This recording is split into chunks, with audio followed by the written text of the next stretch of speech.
안녕하세요. 예술과 사랑 오늘 제 5번째 강의 시작하도록 하겠습니다. 자, 오늘은 이제 사랑의 등정 또는 사랑의 사다리라고 하는 주제를 가지고서 여러분들과 사랑에 대해서 논의를 해 보도록 하겠습니다. 자, 우리가 이제 지금까지 좀 살펴봤던 여러 가지 주제들이 어떻게 보면 이제 인간은 태어나면서부터 아프다, 고통의 세계에 있다. 그리고 울면서 태어난다. 그리고 인정받고 싶어 한다라고 하는 이제 이야기들을 했었는데, 자, 이것을 치유받기 위해서 다시 말하면 이제 울음이 웃음으로 변하고 또 이런 어떤 생물학적 고통, 또 사회적 고통 이런 것으로부터 우리가 벗어나기 위해서는 이 타자가 필요로 한다라고 이제 이야기를 할 수가 있겠죠. 그래서 우리의 고통을 완화하는 유일한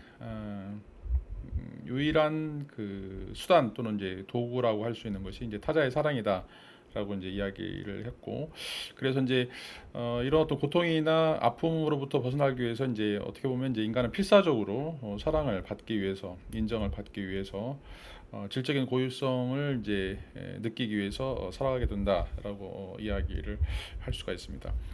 자, 이제 어떻게 보면 내가 살기 위해서 내가 인간답게 살기 위해서 이제 우리가 이제 이걸 인정투쟁이라고 이야기했는데, 내가 사랑을 받아서 내 아픔이 치유되기 위해서 상대방을 요구하게 되는데, 어떻게 보면 이제 상대방이 내가 잘 되기 위한, 내가 잘 살기 위한, 내가 행복하기 위한 하나의 이제 도구 또는 이제 수단 방법으로 전락할 가능성이 있다라고 하는 거죠. 물론 이제 다양한 형식의 상호작용을 통해서 나와 타자가 서로 이제 주거니 받거니 이런 관계를 통해서 동시에 성장할 수 있지만, 일단은 내가 성장하기 위해서, 그러니까 내가 이제 완전히 희생을 해서 상대방의 뭐 아름다움이라든지 상대방의 어떤 그 인정이라든지 상대방이 가지고 있는 여러 가지 좋은 품성들을 개발하기 위해서 내가 희생을 하는 것이 아니라, 결과적으로는 이제 내가 잘 되기 위해서, 내가 웃음을 갖기 위해서 상대방을 필요로 하는, 요구하는 이런 어떤 도식이 지금까지 우리가 논의했던 여러 가지 설명들, 이런 사랑에 대한 이론들의 어떤 대부분이 80, 90% 정도가 내가 행복하기 위해서, 또 내가 살아남기 위해서, 내가 인정받기 위해서 타자를 요구한다 또는 요청한다. 뭐 그게 이제 이름은 사랑이라고 하는 이름이긴 하지만, 실질적으로 결과나 부산물은 내가 성장하고 내가 인정받는 이런 어떤 과정으로 넘어가게 되고, 그런 과정 속에서 이제 타인이 필요로 요청된다라고 하는 그런 어떤 개념을 이야기를 할 수가 있습니다. 자, 이게 이제 서구 사회 거의 2000년 넘게, 2500년 가까이 사랑의 이론을 지배해 왔던 사랑의 사다리 또는 이제 사랑의 등정이라고 이야기를 하는데, 이런 내용이 이제 가장 대표적으로 보여주고 있는 것이, 이런 내용을 가장 대표적으로 보여주고 있는 것이 이제 플라톤의 향연이라고 하는 그런 어떤 작품이 이런 서구의 기본적인 사랑 이론을 우리에게 이제 명확하게 제시하는 가장 좀 임팩트 있는 굉장히 중요한 이론이다라고 이야기를 좀 할 수가 있습니다.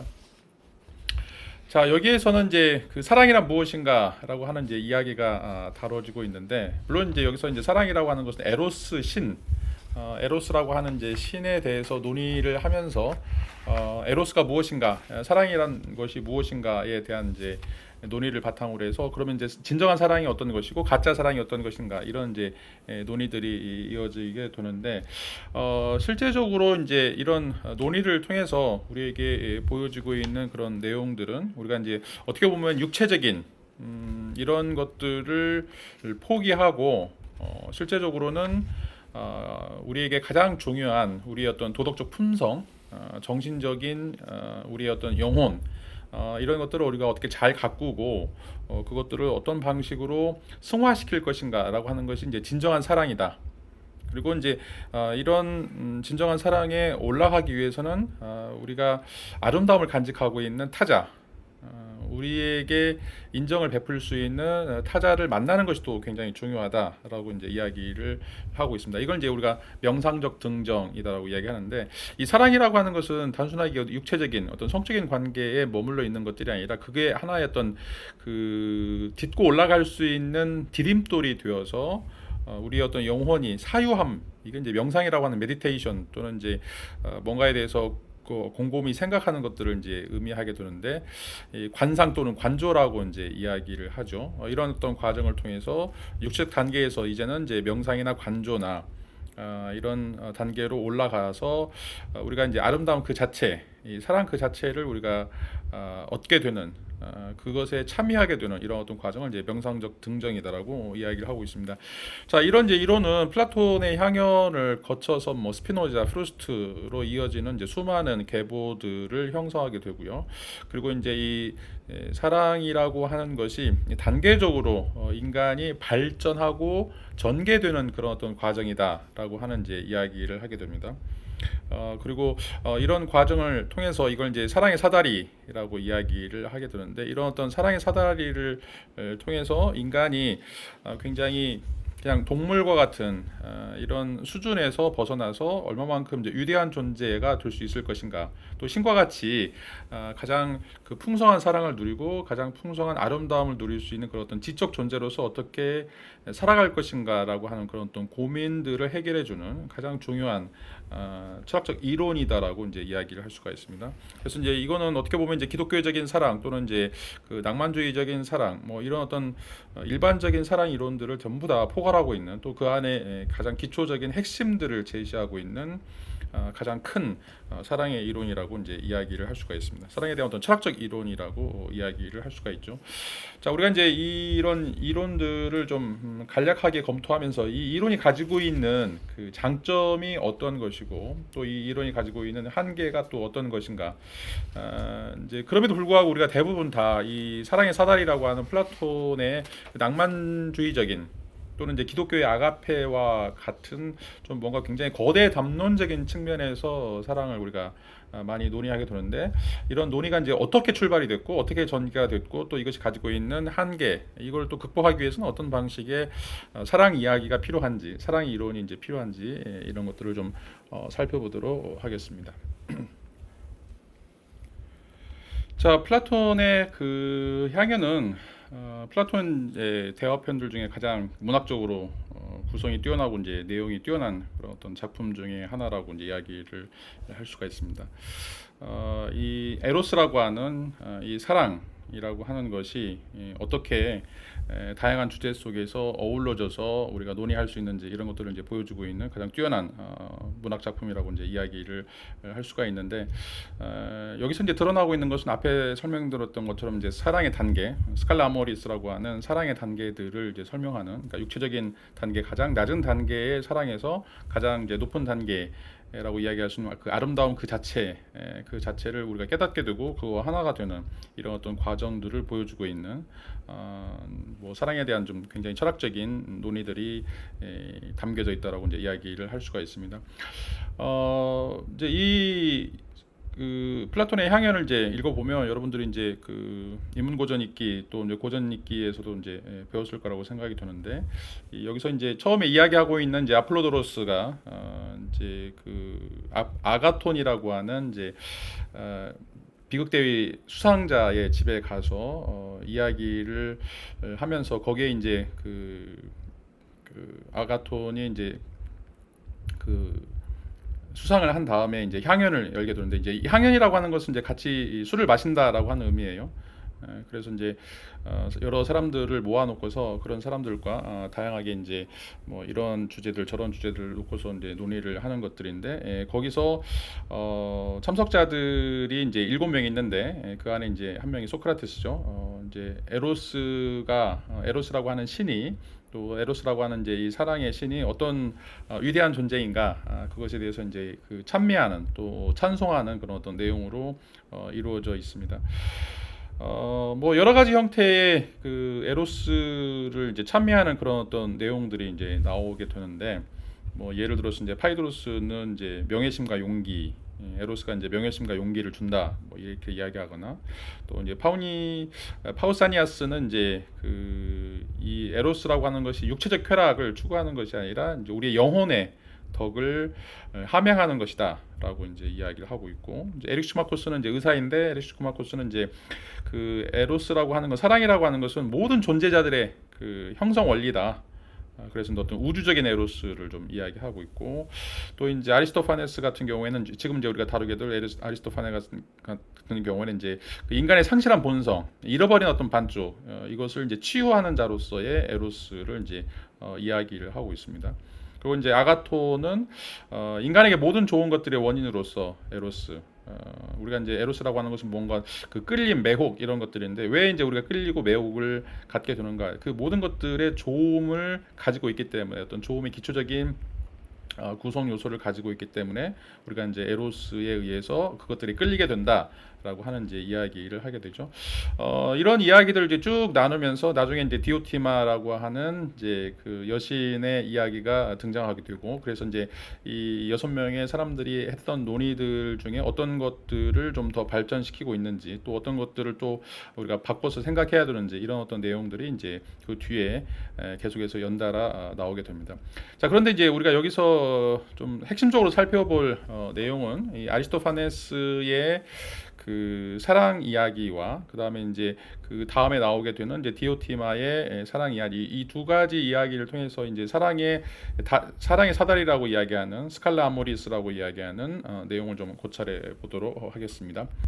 여러분이 잘 알다시피 이제 이 아리스토파네스는 이제 희극 작가입니다. 희극 시인인데, 이 아리스토파네스가 사랑이란 무엇인가에 대해서 이제 논의를 하면서 이 에로스라고 하는 것이 어떻게 보면 이제 그 상호적인 관계, 상호적인 관계가 아니라 어떤 소중하고 절실한 것을 필요로 하는, 그리고 그것을 갖고 싶어하는, 그것을 소유하고 싶어하는 애절한 갈망이다라고 이제 이야기를 하고 있습니다. 그러니까 에로스라고 하는 것은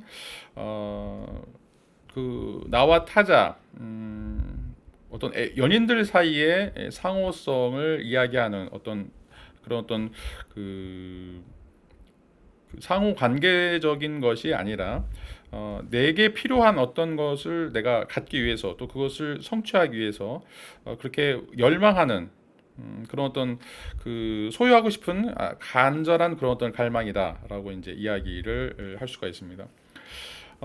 특별히 이제 우리가 그런 구체적인 사례들을 보면 그 여인들이 굉장히 이제 그 성적인 관계들을 갖기를 원하고, 또 이런 어떤 성적인 결합이라고 하는 걸 통해서 무언가 도달하려고 하는 어떤 시도들, 무언가 영원한 어떤 것들을 간직하려고 하는 그런 어떤 시도들이 포함이 되어 있다라고 이제 이야기를 할 수가 있습니다. 그래서 이제 성적인 그런 어떤 결합이라고 하는 것이 단순하게 그냥 그 관계의 만족 또는 이제 그런 어떤 일시적인 현상이 아니라, 이 성적 관계를 통해서 그것들이 취하려고 하는 어떤 보다 더 복잡하고 절박하고 뭔가 핵심적인 그런 요소가 있다라고 이제 이야기를 할 수가 있는데, 자, 그런 내용을 이제 아리스토파네스는 그 나의 전체성 또는 이제 나의 완전성에 대한 욕망이다라고 이제 이야기를 하고 있습니다. 다시 말하면 이제 남자와 여자가 서로 성적인 결합을 하는 것은 단순하게 이제 성적인 욕망을 발산하거나 아니면 이제 성적인 그런 욕구를 배출하는 것이 아니라, 그래서 뭐 그런 어떤 쾌락을 누리는 것이 아니라, 이런 어떤 과정을 통해서 나의 전체성 또는 어떤 나의 완전성을 이제 추구하는 것이다라고 이제 이야기를 하는 거죠. 자, 그렇다라고 하면 인간은, 그러니까 남자나 여자나 이제 그 개별적인 남자로서도 개별적인 여자로서의 나의 모습은 뭔가 결핍되어 있는, 뭔가 이제 불완전한 그런 어떤 조건 하에 놓여 있고, 이 성적 결합을 통해서 인간은 이런 어떤 불완전한 조건을 벗어나게 되는, 이런 어떤 불완전한 조건에서 그 치유받게 되는 이런 것을 우리가 이제 누릴 수 있다라고 하는 이야기를 좀 하고 있습니다. 자, 아리스토파네스는 이제 이런 인간이 갖고 있는 불완전성, 그리고 이제 성적 결합을 통해서 치유받으려고 하는 이런 어떤 시도, 이런 이제 이야기를 제시를 하면서 왜 우리가 이제 이렇게 불완전한 존재가 되었는가, 왜 이런 성적 결합을 통해서 우리가 전체성 또는 이제 우리의 완전성을 추구하려고 하는 그런 욕구나 욕망들을 갖게 되는가라고 하는 것을 이제 하나의 신화를 통해서 이야기를 하고 있습니다. 자, 그 아리스토파네스가 이제 이야기하는 이제 신화를 좀 살펴보면 원래 인간은 하나의 둥근 전체였다라고 이야기를 하고 있습니다. 인간은 이제 동글동글한 하나의 둥근 전체였는데 이 둥글다라고 하는 것은 어떻게 보면 이제 그리스 철학에서는 완벽함, 완전함을 이제 상징하는 것이다라고 이야기를 할 수가 있습니다. 그런데 이제 인간이 이렇게 그 둥근 존재였고 그래서 완벽한 존재였는데 그런 그 자신감 또는 이제 인간이 갖고 있는 그 무한한 능력에 대해서 너무 신뢰를 하면서 실제로 이제 이 인간들이 신의 세계에 도전하게 되는 신을 이제 신들과 이제 맞서 싸우려고 하는 그런 그 신들과 맞서 싸우려고 하는 이제 그런 어떤 욕구들을 갖게 되죠. 아리스토파네스의 이제 신화에 따르면 이제 인간은 원래 하나의 둥근 전체였다라고 이야기를 하고 있습니다. 이제 둥근 전체는 여기서 이제 둥글다라고 하는 말은 이제 그리스 철학에서 이제 완벽함이나 이제 완전성을 상징하게 되는데 원이라든지 아니면 이제 그 엄마 뱃속에서 웅크리고 있는 그 아이의 모습도 신성아의 모습도 어떻게 보면 이제 그 둥글다라고 이야기를 하고 있습니다. 그래서 이렇게 둥근 상태에서는 굉장히 이제 힘이나 활력이 넘쳐나게 되고 또 자신들이 굉장히 위대한 그런 어떤 존재인 것처럼 그렇게 착하게 빠질 수밖에 없다라고 이제 이야기를 하게 됩니다. 아리스토파네스 이제 신화에 따르면 이 인간은 남자 남자 또는 이제 남자 여자 또는 이제 그 여자 여자 이렇게 이제 세 개의 원으로 돼 있었는데 서로 이제 그 두 개의 개체가 하나가 되어서 굴러가는 이런 형태였습니다. 그래서 여기 처음에 이제 신화에 나올 때는 서로 이제 서로 합체가 되어 있는 몸을 가지고서 살아가게 되는데 자 이렇게 이제 인간이 힘이 넘쳐나고 활력이 넘쳐나고 또 자신들에 대해서 굉장히 대단한 우월감을 이제 갖게 되면서 인간은 이제 교만해지고 그 교만 때문에 이제 신들을 공개하게 되죠. 자 그리스 신화에서 가장 이제 위험한 것 중에 하나가 바로 이제 휴브리스라고 하는 교만이에요. 인간이 인간의 어떤 능력을 또는 이제 한계를 모르고서 인간이 무한한 능력을 가지고 있는 것처럼 착각하게 되는 것을 우리가 이제 교만이라고 이야기를 할 수 있는데 자, 인간은 교만할 때 항상 이제 멸망을 하게 돼요. 예를 들어서 이제 성경에 나오는 이제 창세기에서도 아담과 하와가 그 선악과라고 하는 것을 따먹게 되면서 이제 눈이 밝아지고 자신들이 이제 신과 똑같이 되려고 하는 것이죠. 그랬을 때 이제 그 신의 심판 때문에 에덴 동산에서 쫓겨나게 되는데 자 이런 어떤 그 대본에 비슷한 모티브들이 이 고대 근동의 신화에서 가장 중요한 이제 역할들을 하고 있다라고 이제 말씀드릴 수 있습니다. 자 그런데 이제 이렇게 교만한 인간이 신들을 이제 공격하게 되자 제우스가 인간을 완전하게 이제 그 소멸하기보다는 인간의 힘을 약화시키기 위해서 인간을 이제 반쪽으로 나눠 버리게 되는 그런 형벌을 내리게 됩니다. 이제 둘이 붙어 있기 때문에 굉장히 힘이 세다라고 생각하는데 그 붙어 있는 그 둘을 서로 반절로 나눠 버리면서 인간은 이제 자신들이 가지고 있던 힘들이 약화되는 것들을 느끼게 되는 거죠. 그리고 이제 그런 인간이 서로 반절로 나눠지게 되면서 인간과 신 사이에 어떻게 도저히 메꿀 수 없는 이제 심연들이 만들어지게 되고 또 둘이 붙어 있다가 떨어지게 되면서 그 한 떨어져 나간 그 한 부분에 대한 그 욕구와 불안 또는 이제 그 불완전함이 만들어지게 된다라고 이제 이야기를 할 수가 있습니다. 자, 제우스가 이제 그 둥근 모양했던 인간 존재를 둘로 쪼개어서 인간을 이제 둘로 나눠 버리게 되고 한 개체였던 인간을 이제 두 개체로 이제 나눠 버리게 되고 그리고 인간들은 이제 그 두 다리로 걷게 되는 이런 어떤 모습을 볼 수 있는데 이런 이제 그 모습을 통해서 인간이 스스로 굉장히 불완전한 자다. 인간은 더 이상 이제 신에 대해서 대적할 수 없는 그런 어떤 존재다라고 하는 것들을 이제 각인시키게 되고 또 그런 어떤 표시로서 이제 인간에게 그 배꼽이라고 하는 이 분리된 표시로서 이제 배꼽이라고 하는 것들을 만들어 주게 되는데 이제 인간이 두 쪽으로 나가면서 그 두 쪽으로 그 갈라진 그런 부분들을 이제 꿰어서 만든 것이 이제 이 신화에 따르면 이제 배꼽이라고 이야기를 하고 있어요. 그래서 이제 이 배꼽을 보면서 인간에게 오래전에 겪었던 일들을 이제 상기시켜 준다라고 이제 이야기를 하고 있는데, 이게 이제 하나의 트라우마가 되는 것이죠. 어떻게 보면 이제 인간이 누구로부터 분리되었다, 누구로부터 이제 떨어져 나갔다라고 하는 것에 대한 어떤 상기라고 이제 이야기를 할 수 있는데, 이걸 이제 무네메이온이라고 그리스 사람들은 얘기해요. 항상 그걸 보면서 과거에 어떤 일이 있었는가라고 하는 것을 회상하는 것들이죠. 자, 그런데 이제 이게 우리 고통에 대한 회상이죠. 실제로 이제 이 배꼽도 어떻게 보면 이제 우리 어머니로부터의 분리됐다라고 하는 거. 내가 이제 뭔가 필요한 모든 것들을 어머니의 어떤 그 자궁 속에서 다 공급을 받았었는데, 이제 내가 어머니 뱃속으로부터 나오면서 배꼽이 생기게 되고, 그 배꼽이라고 하는 것은 더 이상 어머니로부터 어떠한 공급도 받을 수 없는 그런 어떤 분리의 고통, 이걸 이제 우리가 파토스라고 이제 이야기했고, 그게 이제 왜 사랑이 그 타자라고 하는 것이 필요한지, 그 이야기가 바로 이제 이 파토스로부터 시작하는 거죠. 인간은 고통 당할 수밖에 없고, 그 고통을 이겨내기 위해서 타자의 배려, 타자의 사랑이 이제 필요하다라고 이야기를 할 수가 있는데, 이런 그 파토스, 분리의 고통으로서의 파토스를 갖게 되면서 인간은 이제 끊임없이 그 불안감, 뭔가를 이제 필요로 하는 그런 어떤 불안감들을 겪게 된다라고 이제 이야기를 할 수가 있습니다. 이제 여기 이 그림에 보는 것처럼 이건 이제 그냥 상징적으로 나타나는 건데, 그 남자와 여자가 원래는 한 몸이었다라고 하는 거죠. 원래는 한 몸이었는데 그 한 몸이 이제 제우스의 형벌, 제우스의 처벌 때문에 이제 둘로 나누어지게 되고, 그래서 그 떨어진 반쪽은 항상 다른 반쪽을 애타게 찾게 되는 이런 느낌이나 고통이나 불안이나 이런 욕구들을 갖게 된다라고 이제 이야기를 할 수가 있습니다. 자, 앞에서 얘기했던 것처럼 우리에게는 트라우마적인 그 무네메이온이 있고, 그 무네메이온 때문에 항상 그 잃어버린 반쪽에 대한 흐릿한 생각들을 갖게 되죠.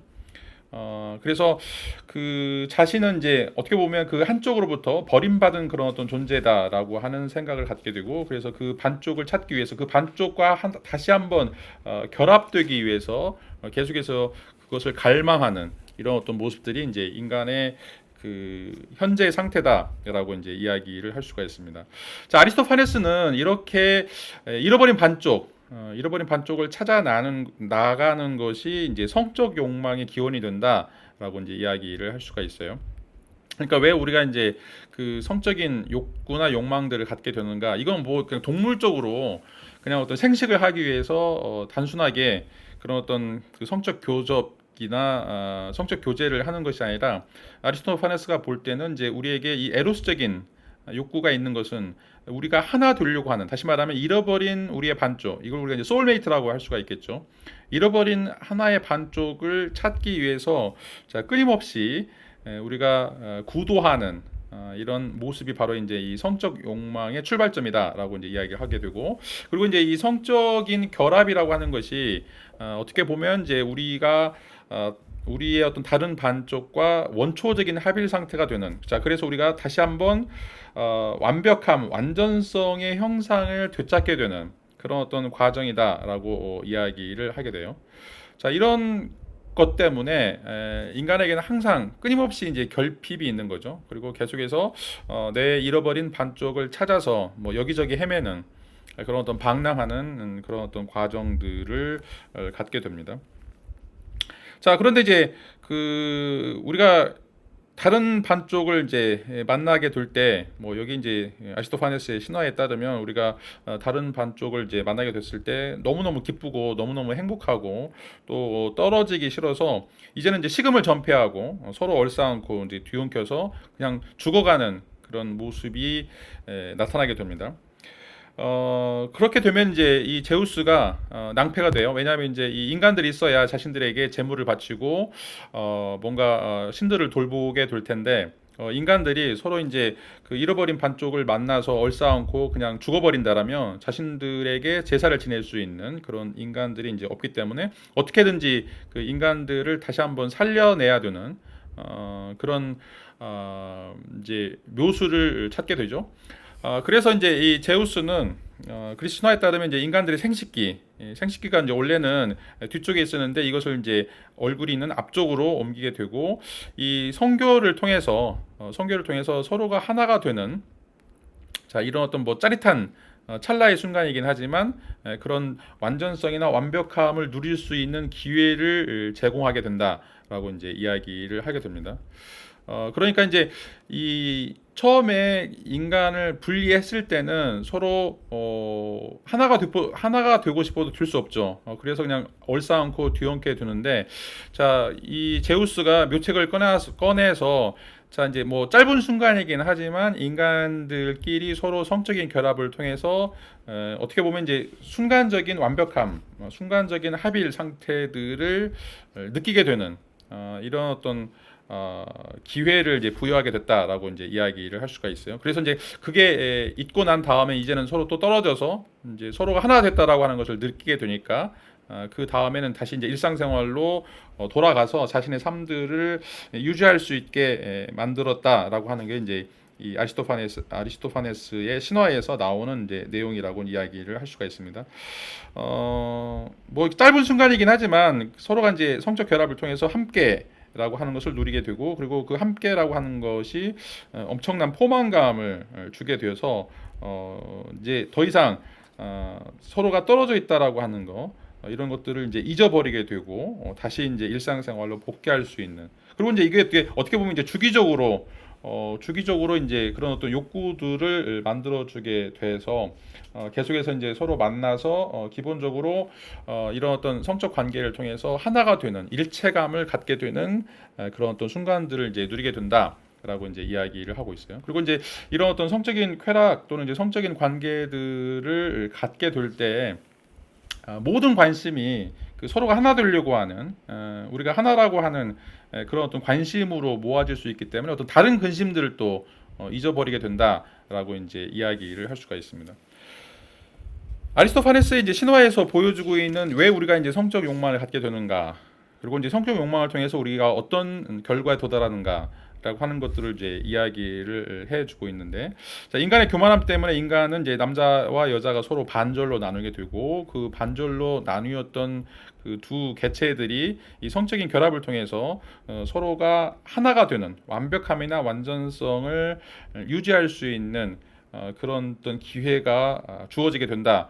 라고 이제 이야기를 하고 있어요. 그리고 이런 것들이 이제 주기적으로 찾아오게 되면서 서로 계속해서 하나가 되려고 하는 한 사람으로 남고 싶어하는 그런 어떤 그런 욕망들을 잠시나마 채워줄 수 있는 그런 기회로 이제 작용하게 된다라고 이야기를 할 수가 있습니다. 그래서 이제 아리스토파네스에서 보여주고 있는 이 성적 결합이라고 하는 것은 인간의 불완전이나 갈망들을 치유할 수 있는 어떤 치유약, 치유책 또는 이제 그런 어떤 인간이 가지고 있는 그런 어떤 깊숙한 그 단절감들을 싸매어 줄 수 있는 어떤 반창고 같은 역할을 하고 있다라고 이제 이야기를 할 수가 있습니다.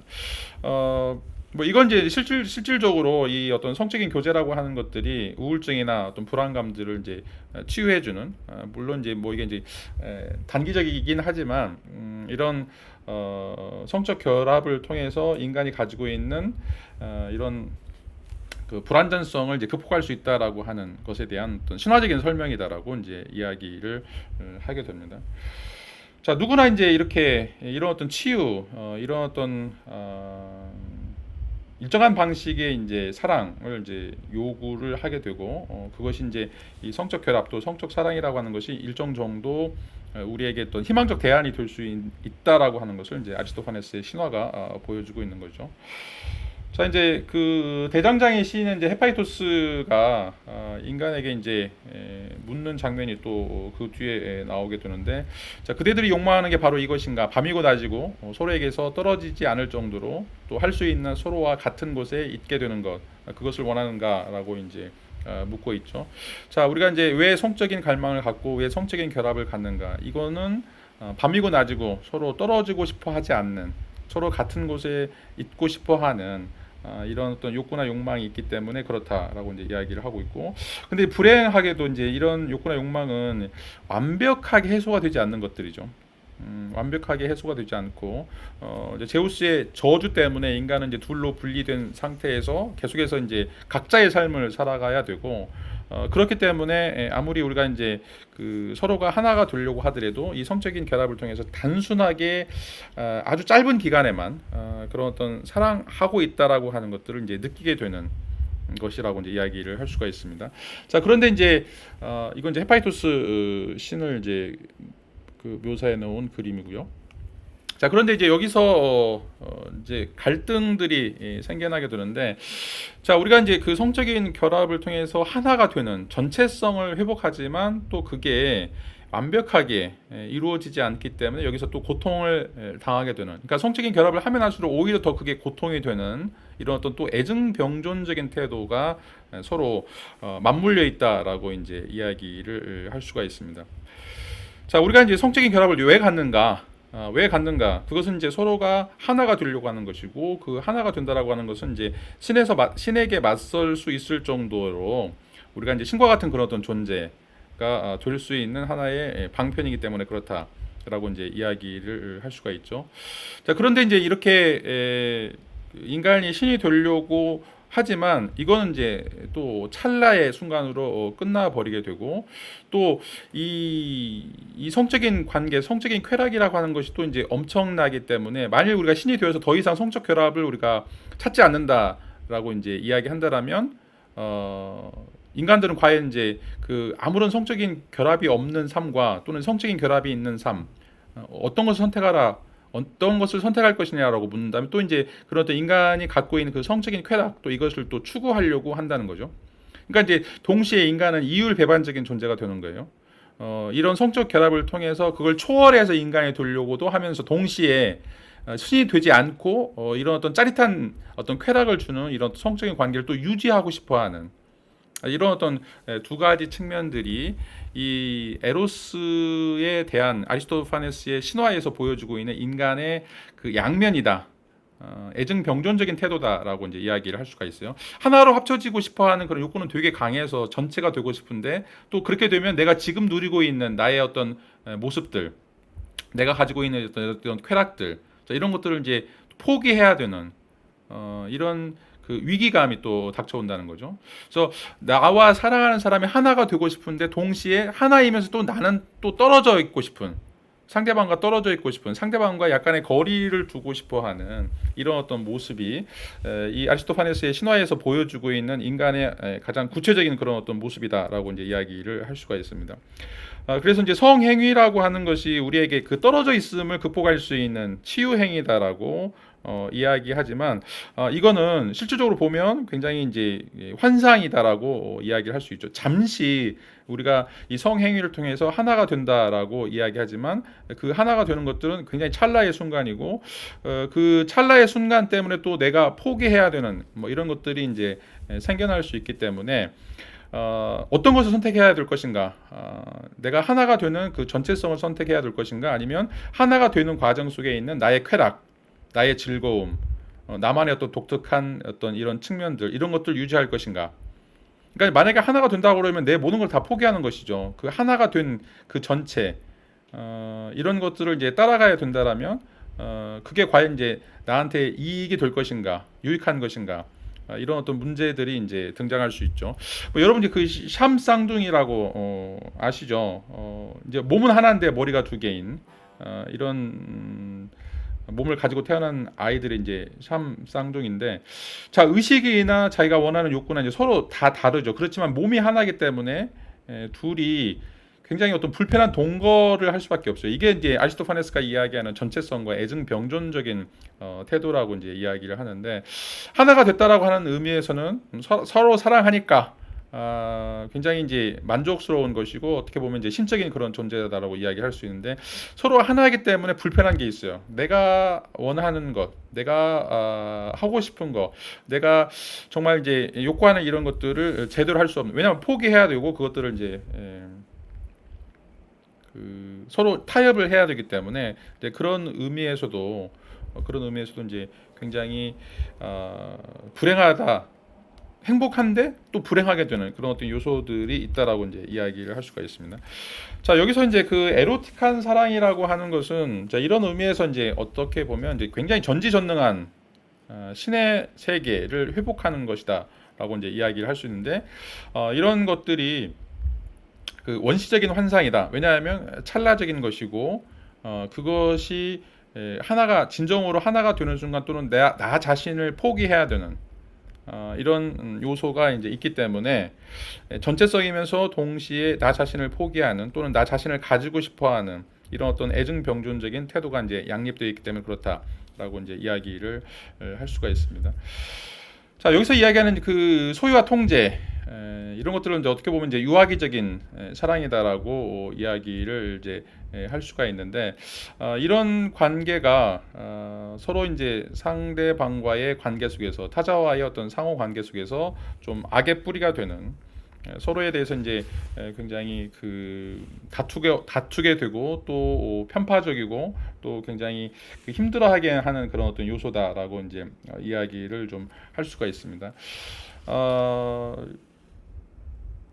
자, 내가 왜 상대방을 원하는가? 상대방을 원하는 이유는 이 상대방을 통해서 내가 전체성을 소유하려고 하기 때문에 전체성을 내가 회복하려고 하는 것이기 때문에 상대방이 필요하죠. 그리고 상대방이 내가 원하는 방식으로 나와 결합되기를 원해요. 그리고 특별히 그게 이제 이 에로틱 사랑이라고 하는 어떤 육체적 사랑을 통해서 그것이 이루어지기를 바라는 것이죠. 자, 그런데 누구나 다 똑같이 성적인 욕구나 욕망을 갖거나 아니면 이제 동일한 시간에 또 동일한 공간에서 동일한 생각으로 성적 욕구를 갖고 싶어 하지는 않죠. 그렇기 때문에 이제 그 안에서 편애가 생기기도 하고 편파성이 생기기도 하고 또 이제 그런 또 데이트 폭력이라고 하는 어떤 사랑의 광기들 이런 것들이 이제 만들어지게 되는 것이죠. 서로 함께 있고 싶어 하고 그렇지만 그게 이제 과연 성적인 결합으로서만 가능한 것인가? 꼭 성적인 결합이 이어야만 하는가라고 하는 이제 문제가 생기게 되는 것들이죠. 이런 어떤 내용들이 이제 아리스토파네스의 그런 신화 속에서 드러나고 있는 그 에로틱한 사랑, 성적인 사랑이 이제 왜 발생이 되었는가라고 하는 그런 물음과 관련해서 이제 논의가 되고 있는 그런 핵심적인 주제입니다. 나중에 이제 등장한 알키비아데스가 이제 소크라테스를 사랑하는 모습이 나오는데 알키비아데스도 이제 남자고 소크라테스도 이제 남자인데 소크라테스가 이제 알키비아데스를 사랑하지만 절대로 육체적 관계를 맺지 않아요. 육체적 관계를 맺지 않으니까 알키비아데스가 계속해서 질투하고 또 소크라테스에 대해서 이제 그런 어떤 광기적인 그런 어떤 사랑을 그런 어떤 모습을 이제 보여주게 되는데 이게 이제 육체적 관계를 사랑으로 보고 있기 때문에 육체적 관계를 통해서 서로가 하나가 되려고 하는 시도를 하기 때문에 이제 빚어지는 결과물이다라고 이제 이야기를 하고 있습니다. 그렇다면 이제 과연 그 사랑이라고 하는 것이 무엇인가? 이런 것에 대한 이제 어떤 새로운 논의가 또 필요하다라고 이야기를 좀 해볼 수 있습니다. 자, 오늘 이제 그 플라톤 향연의 첫 번째 부분으로서 좀 논의를 했던 내용들을 좀 정리해 보도록 하겠습니다. 자, 그 아리스토파네스의 그 사랑에 대한 논의였는데, 자 이제 아리스토파네스가 왜 우리가 이제 사랑을 요청하는가?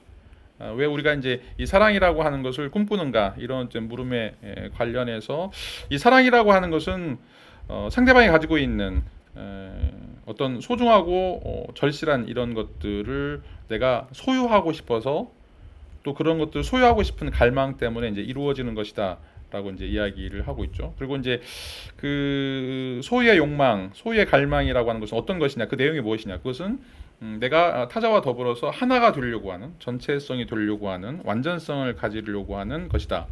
왜냐하면 이제 우리에게는 이 아리스토파네스의 신화에 따르면 이제 잘려나가는 하나의 부분이 있고 그 잘려나가는 그런 부분들 때문에 우리가 이제 불완전하기 때문에 그 불완전한 것들을 치유하기 위해서 그 잘려나가는 그런 부분을 찾고 그것과 하나가 되려고 하는 그런 어떤 시도가 바로 이제 에로스다라고 이야기를 할 수가 있습니다. 그래서 그 아리스토파네스에서 에로스, 사랑의 출발점은 소중하고 절실한 것들을 필요로 하는 인간, 그리고 그런 욕구를 갖고 있는 인간이라고 이제 이야기할 수 있고, 그게 이제 어떻게 채워질 수 있는 것인가? 이제 아리스토파네스는 이제 그 성적인 결합이라고 하는 것을 통해서 이제 이야기를 하고 있죠.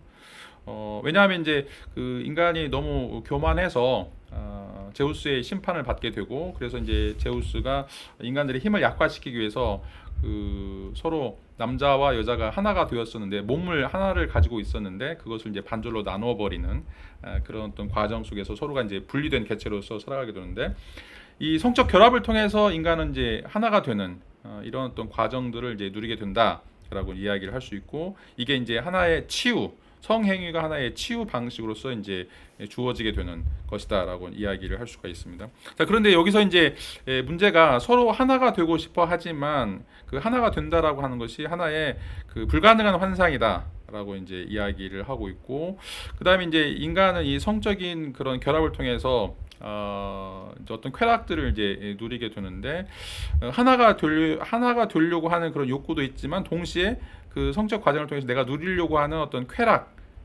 이것들이 이제 두 개가 동시에 존재한다는 거죠. 다시 말하면 내가 타자와 하나가 되어서 그 하나의 몸을 이루는 그런 것도 원하지만 동시에 나는 내가 원하는 것을 하고 싶어하는, 내가 하고 싶어하는 것을 타인의 간섭이나 타인의 어떤 개입과 무관하게 하고 싶어하는, 그러니까 묶여 있으면서 동시에 한번 또 떨어져 나가고 싶어하는 이런 어떤 두 가지 그 애증병존적인, 좋아하지만 좀 싫어하는, 이게 이제 애증병존이죠.